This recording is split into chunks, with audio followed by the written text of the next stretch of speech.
Hello friends, welcome to जुड़ल जाब। मैं हूं आपका दोस्त रवि भूषण। हम लोग यूपी रेवेन्यू कोड 2006 का हिस्टोरिकल बैकग्राउंड पढ़ रहे हैं और यूपी रेवेन्यू कोड के हिस्टोरिकल बैकग्राउंड में आज हम मुस्लिम पीरियड के बारे में पढ़ेंगे। तो प्रारंभ में मुस्लिमों ने जब ये जो भूमि से संबंधित व्यवस्था थी उसमें कोई मूलभूत परिवर्तन नहीं किया। जैसे हिंदू काल में व्यवस्था चल रही थी, भूमि से जो संबंधित विधि थी वही व्यवस्था प्रारंभ में मुस्लिमों ने चलने दिया। भूमि से संबंधित जो व्यवस्था थी, आगे चलकर जो हिंदू राजा थे उनको एक कर अधिकारी के रूप में नियुक्त किया, या ये कहिए कि सरदार के रूप में नियुक्त किया, या उनको कर के अधीन कर दिया गया। और जो हिंदू काल में मुखिया थे, जो राजस्व वसूलते थे, उनका पद वैसे ही चलता रहा। ये मुखिया का पद आगे चलकर मुस्लिमों ने समाप्त कर दिया और इसकी जगह पर एक कर प्रमुख की नियुक्ति की। और कर प्रमुख ये राजस्व या मालगुजारी वसूल करता था। अब हम देखते हैं कि मुस्लिम काल में जो कर लिया जाता था या टैक्स लिया जाता था भूमि से, उसे खिराज कहते हैं, खिराज। और ये जो खिराज था वो दो प्रकार का था। पहला था मुकस्सिमा खिराज और दूसरा था वजीफा खिराज। मुकस्सिमा जो खिराज था वह था उपज का वास्तविक भाग, जो पैदावार होता था उसका कुछ वास्तविक भाग खिराज के रूप में लिया जाता था, और ये प्रत्येक फसल पर लिया जाता था। इसका मतलब ये हुआ कि आप साल में 2 फसल उगाए अगर, तो आपको दोनों फसल पर ये मुकस्सिमा खिराज देना होता था। और दूसरा इसमें जो है वजीफा खिराज, ये है एक निश्चित रकम, यानी धन के रूप में, पैसे के रूप में लिया जाता था, रुपए के रूप में लिया जाता था। और साल में ये एक बार लिया जाता था वजीफा खिराज, साल में एक ही बार आपको देना होता था। और भूमि के क्षेत्रफल के हिसाब से ये वजीफा खिराज लगता था।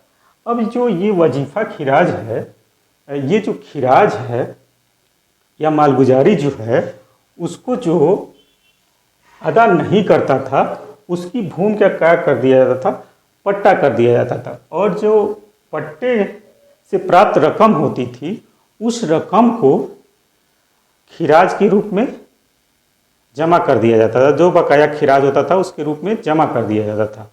और जो बाकी बची रकम होती थी, तो जिस कृषक की भूमि का पट्टा किया जाता था या जिस किसान की भूमि का पट्टा किया जाता था, बाकी बची रकम उसे दे दी जाती थी। इससे यह पता चलता है कि जैसे हिंदू पीरियड में किसान या कृषक भूमि का मालिक था, उसी तरह मुस्लिम पीरियड में भी किसान भूमि का मालिक था, मालिक बना रहा।